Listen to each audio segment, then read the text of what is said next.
Welcome to another edition of JD's Corner. This issue is kind of to you men out there, I guess. I hear a lot of women complain that their spouse or their boyfriend just really doesn't pay attention to them and doesn't do nothing with them. If you're not happy with her, move on. If you are happy with her, then you need to show her and you need to make her feel it. You need to make her know from your actions every solitary day that she's important to you. Tell her you love her. Make her breakfast in bed. Get up in the morning and help her make coffee and have breakfast and clean the dishes up. Don't think of yourself when it comes to sex. Give from yourself to her. Trust me, she's going to give you back more than you're ever going to give her. In any way you could possibly imagine it, she's going to. Women don't have good men in this world that just really have thought, care, and love for them unconditionally. They have people that marry them, they have people that love them, they have people that, take care of them, but to have somebody to just willfully and unconditionally love somebody and give them everything that they could possibly have in life for no other reason, absolutely none, other than the fact that it's truly genuine love, that this person loves you. There is no better feeling in the world for a man or a woman to know that you're secure. When you guys are separated, he's thinking about you.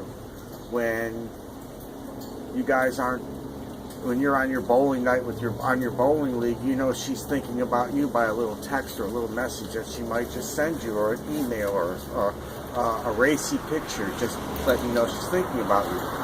They matter. We all go through our trials and tribulations in life, and it is designed to either help build your relationship or break it down. And I guess the strength and the foundation of what you did and how your relationship came into play will make a difference in whether you succeed or you don't. I personally think loving a person for any other reason than their heart is doomed for failure no matter what. I've had several relationships in my life, and some were for the right reason, some were for the wrong. Circumstances prevailed that it just didn't work out. It wasn't my fault, it wasn't their fault, just something that happened, but we were never married. I've only had one marriage in my life. I wanted to do it right, and I tried everything in my power, and I compromised, and I did the right things. It just wasn't enough, and as a result, it didn't work for me. But I am convinced that the theory of loving a person unconditionally is the right way to go. I don't know if any of you have ever went out and found a stray animal, or went to a pound somewhere and took out a stray dog or a stray cat that was neglected or abused, and you just unconditionally love it. You show it that it's never going to have to fear for anything. You're always going to take care of it. You're going to love it no matter what. And over time, you see this rage that's in the animal, you see it just kind of relax and loosen up. And as it does, the animal's personality comes out and it changes, and it's in a positive, good way. And the dog lives a better life, or the cat, or whatever it was you rescued. Well, males and females, we've all been treated bad. There are a lot of people that put men down, but there are just as many bad women out there that will do anything unscrupulous that you can possibly imagine to get what they want. They will blackmail, they will use sex as a weapon, they will use children as a weapon, they will use drugs as a weapon, they will use the law as a weapon in any way that they want. And it ruins the relationship in that respect. If you have to resort to those kind of tactics, the relationship's not worth it. Move on. Close that door behind you and lift up the window over here and step through and jump through it. There's something on the other side. Whatever this person did in your life, whatever their purpose was, they've served it, they've used it, and now they're gone.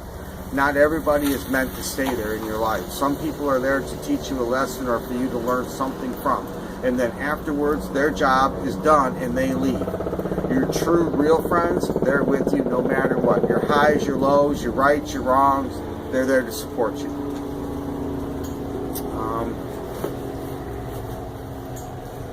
Loving a woman is probably one of the easiest things to do, but for some people it seems to be so hard.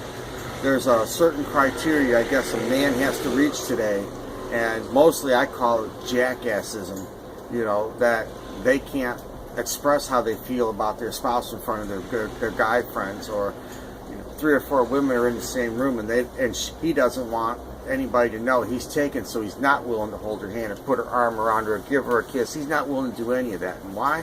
Because he saw something over there that he could get on the side.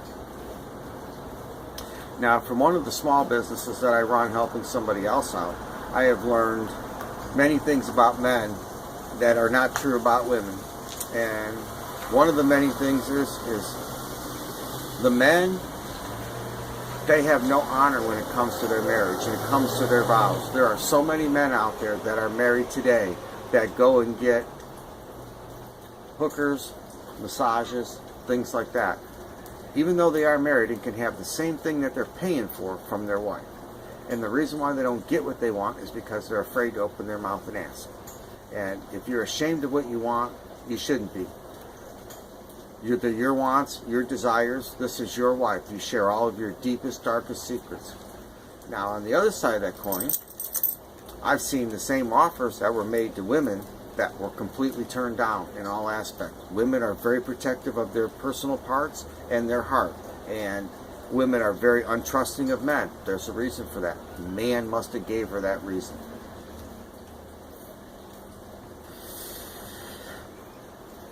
On an off note, my back's been hurting me a lot today, so this is my CBD oil I told you about in a different video that has really helped my body.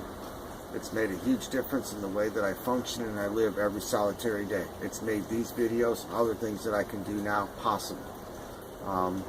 But that's what this is for, so I'm sorry if it gets in the way.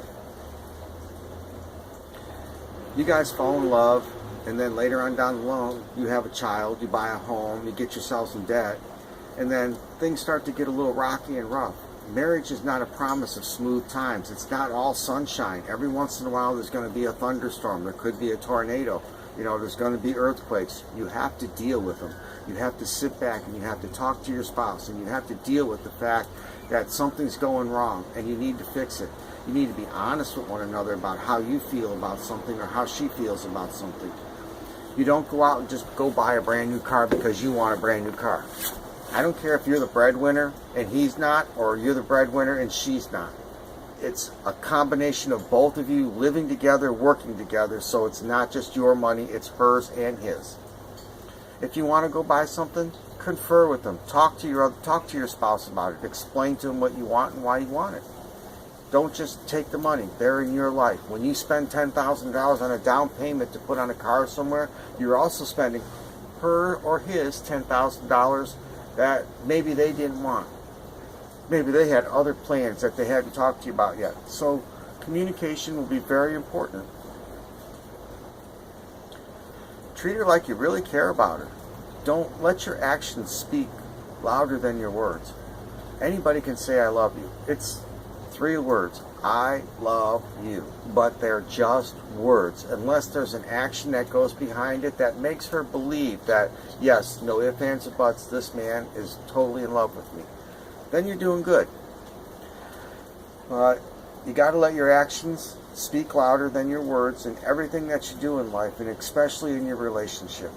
Don't let the influence of your friends tell you what to do and what not to do. You're going to have some turbulent times. You might even have a problem every once in a while. You might have an argument. When you go to your friends and you tell them about it, the first thing they do is start feeding you with how they feel when their wives are like that or their girlfriends. And, oh, fuck that bitch. Ignore her. Don't talk to her. Blah, blah. No, you don't do that. Don't talk to them. They don't know nothing. They really don't. I don't care if they're your best friends in the world. They don't know nothing. If they did, their relationships would be perfect. They're not. You need to figure it out in your own head. You need to sit down and talk to a complete stranger, somebody that's unbiased, that doesn't know you and doesn't know your wife, and they'll give you a better opinion of the situation and help you out if you need it. My personal belief, take some time away, go back and sit down and talk about it. Write a little thing out if you need to of highlights that you want to hit, and let her do it too. When she's talking, shut up. Just listen. I don't even care if you like it or you don't. It makes no difference. You just shut up, you listen. And after she shuts up and doesn't say anything more, that doesn't mean you automatically open your mouth and just spew out diarrhea. It doesn't. It means you think about what she said, let it process in your head, come up with a viable answer, and then bring it out to her. She'll respect you more. Even if it's not what she wants to hear, she'll respect you more. She'll know you listened, you took the time out, whether it's right or wrong. And the same thing goes for a woman. There's so many women out there that cut men off and don't let them finish talking, and all they want to do is bitch, scream, and yell. I have a lady that lives directly downstairs from me, and that's what she does. She has one of the nicest men I've known in a long time, and all she does is scream at him, yell at him. She's called him names. She's degraded him for hours on end, and I've listened it through the floorboards up into my apartment upstairs. Not a nice woman. But this man still stays with her. She doesn't realize what she's got. She doesn't realize the catch that she has. What he needs to realize is his worth, and that she's not worth his time, and he could find something better. It's not love when you do it that way. Love is about really supporting someone, getting behind them and giving them that extra push that they need to get where they want, to reach that plateau, to reach that goal that they want in life.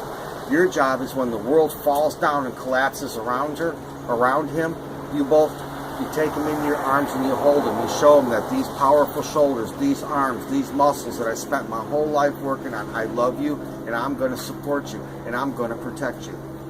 And for women, it's the same principle. When you see a guy that comes along, or see a girl that comes along and starts hitting on your guy, yes, you step in right away. You let him know that he doesn't belong to anybody. He's yours 100%. You will fight for him and you will protect him, and he will appreciate the fact that you did love him enough to stop something like that. There are people that don't respect the bounds of a relationship, and there are people that definitely don't respect the bounds of marriage. Most of them are the Christians that I know in my life, and I'm sorry to say that, but the Christian community is just a terrible thing. I've watched them go into church. I'm sorry, I lost my train of thought there after the bark, so please forgive me. Love your spouses. If you're not going to, there's a big world out there. If you're not happy, you want to cheat, you want to do the wrong things, there's a big world out there. Stay single. There's a million men, there's a million women. Depending on your preference, it doesn't matter. They're out there. But if you're single, you can't hurt nobody. But when you bring another life and another heart and another soul into your circle of life, and you're offering to love it, honor it, protect it for the rest of your life, and then you go cheat on it, or you steal from her, or you lose everything that you have, you're not taking her life, her heart, or anything in consideration. She doesn't deserve that. Figure out what you want in life first before you make that big commitment. Don't just jump into it, because it's bad when you do it blind. I fell in love with a lady the very first time I met her. This was my wife, and the first date we had, I told her I was going to marry her. She laughed at me and said, "That's never going to happen. I was married for 10 years and I'll never do it again." My actions spoke louder than my words, and over the 3 months that we were together, I showed her what love really was.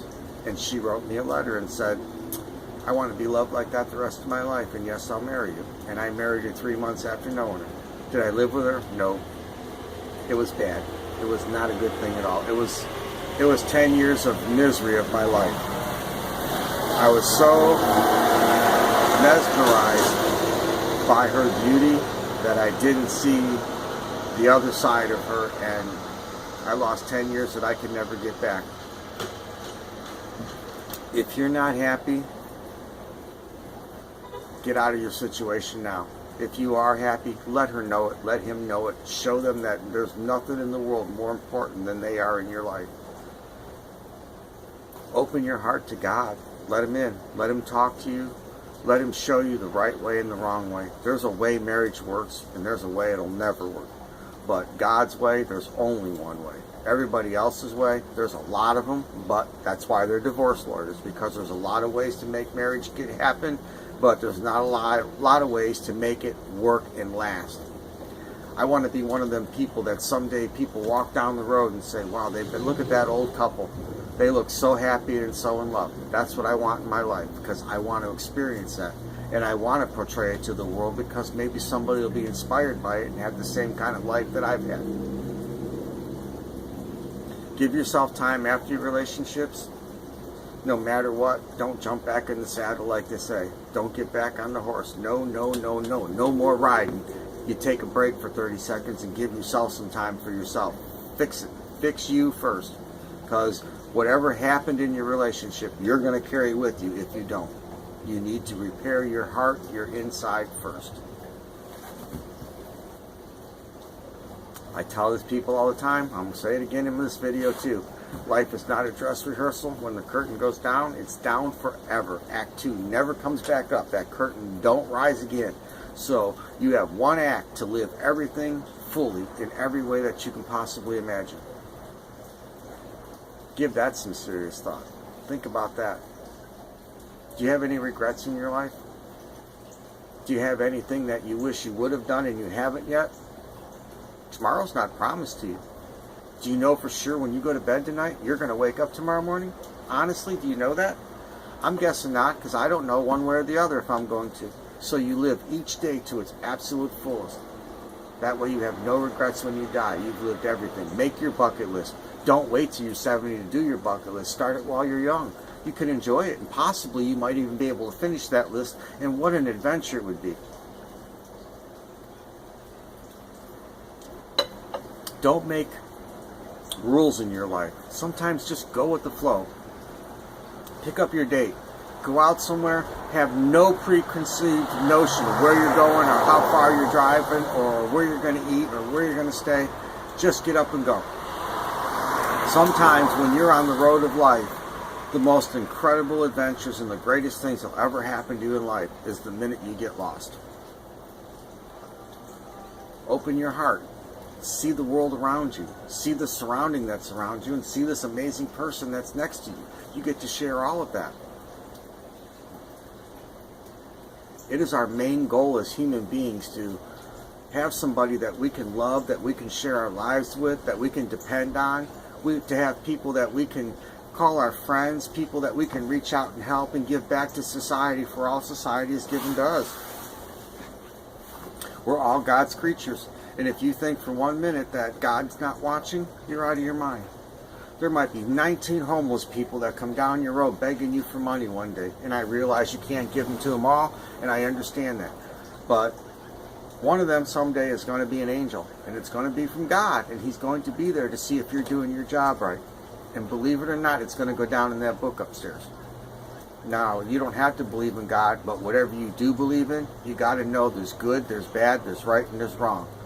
You got to know that there are people out there that are in need for whatever reason beyond their control, and it's our responsibility to reach out and help them to make their lives better. A lot of people don't do that because their lives are going good, so they don't care about anybody else's. But when they were down on their butt, nobody was there to help them, and that's their answer. I fell on my butt.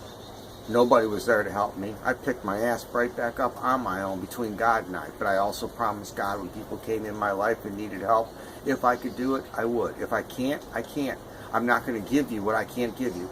I'm not going to give you my last meal. If I eat it, I can help others. If I give it to you and I starve and die, I can't help others. I can give you the last dollar in my pocket. God always provides for me.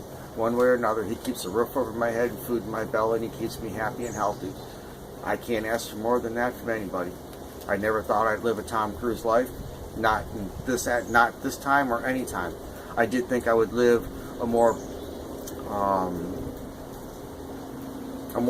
I guess, somber life. I didn't expect it to be so adventurous and full of all the different things that I have done and what I've been through. But you don't expect what life's going to do to you.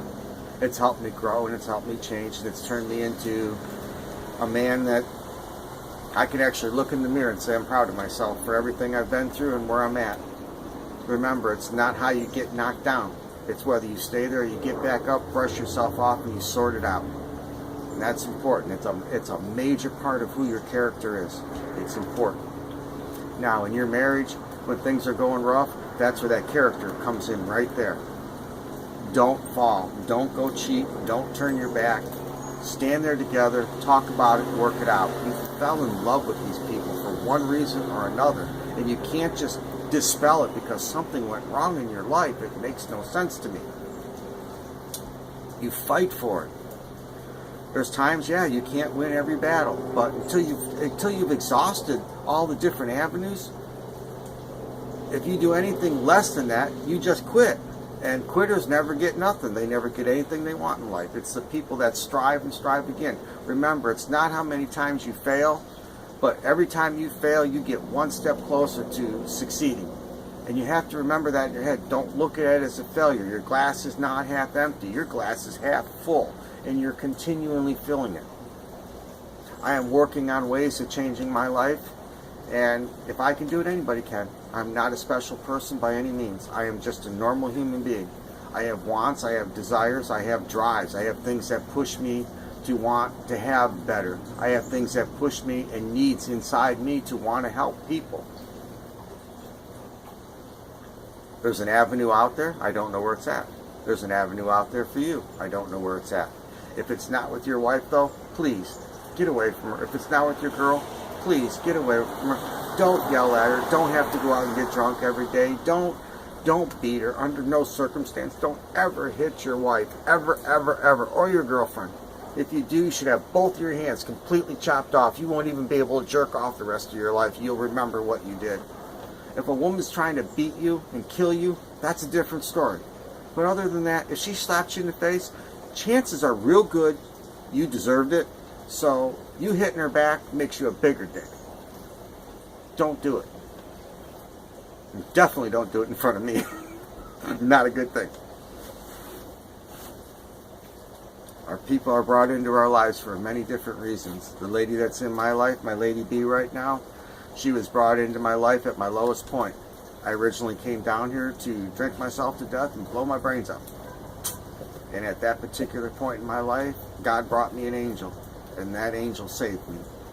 I will love her, I will cherish her, and I will be there for her no matter what happens for the rest of my entire life. I will give her every ounce of goodness and every ounce of love that's inside me. And if that means I have nothing left but evil for the rest of the world, then that so be it. She gets it all from me.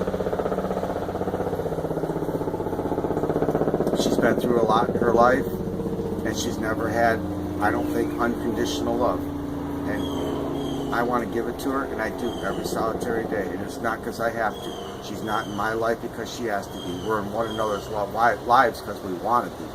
We have great communication. We have spending time together. We play Scrabble. We always make time to make for one another, at least once or twice a week, that we have a couple hours to ourselves. No matter what's going on in our lives, we put it all on hold. And it's kept our relationship together. We've had our differences, no arguments, no, but that's because we talk about it.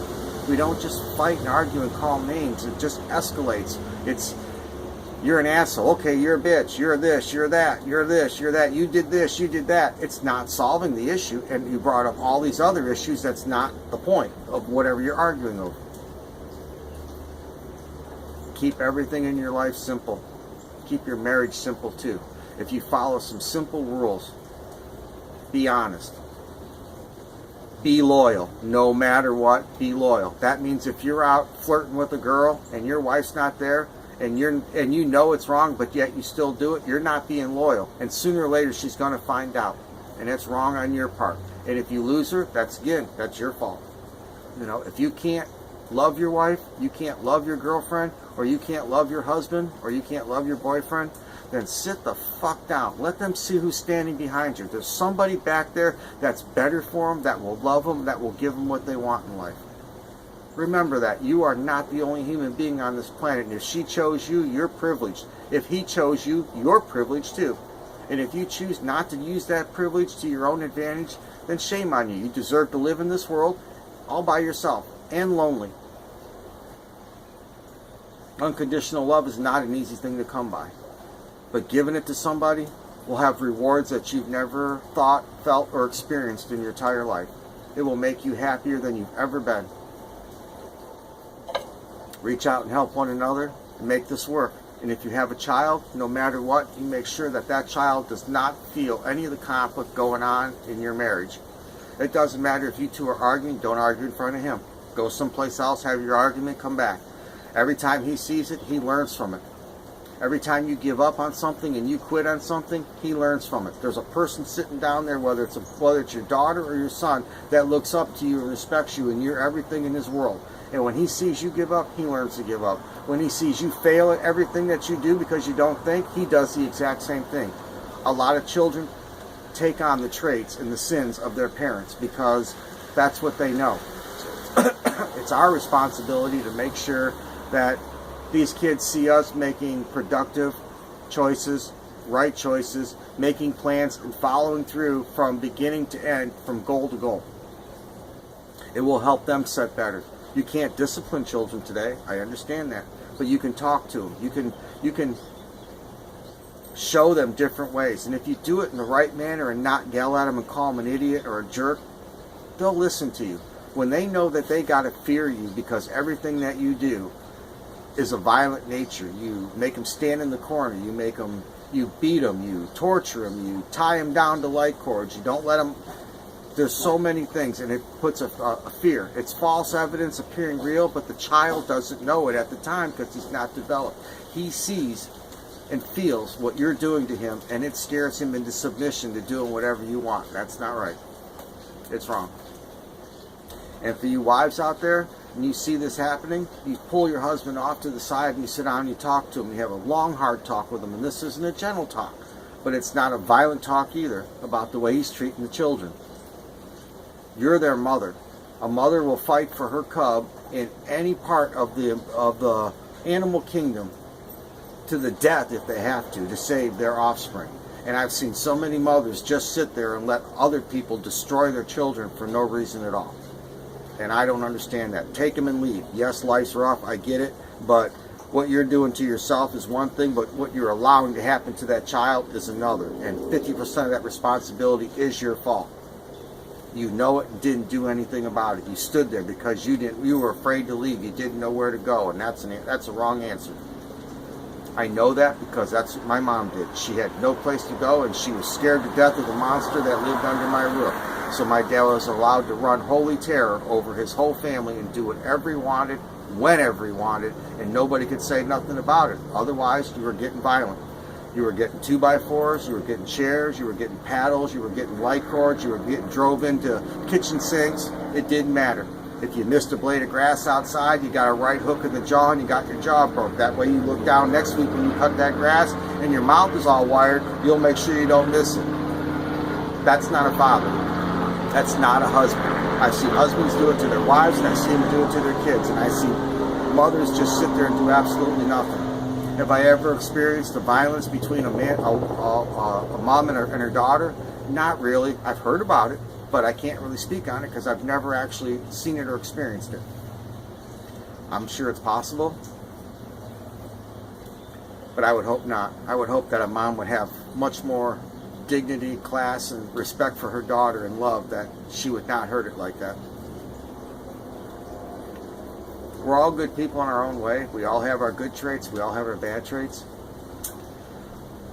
If we are honest with ourselves, we can find our bad traits and we can control them, we can fix them, and we can work on them to become something better and go over in the other column. And our good traits, every solitary day, bring them out more and more and more.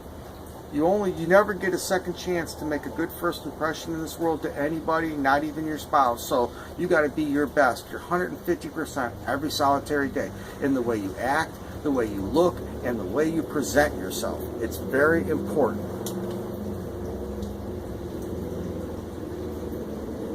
Love your child. Love them unconditionally, no matter what. And don't let whatever's going on in your marriage get into his life and affect it. It will, and it's going to affect it for long periods of time. I promise you, if you put the effort in, the result and the response you'll get from your marriage and from your spouse will be something you've never expected, and will be a feeling you'll want to treasure and keep for the rest of your life. There are many successful marriages in this world.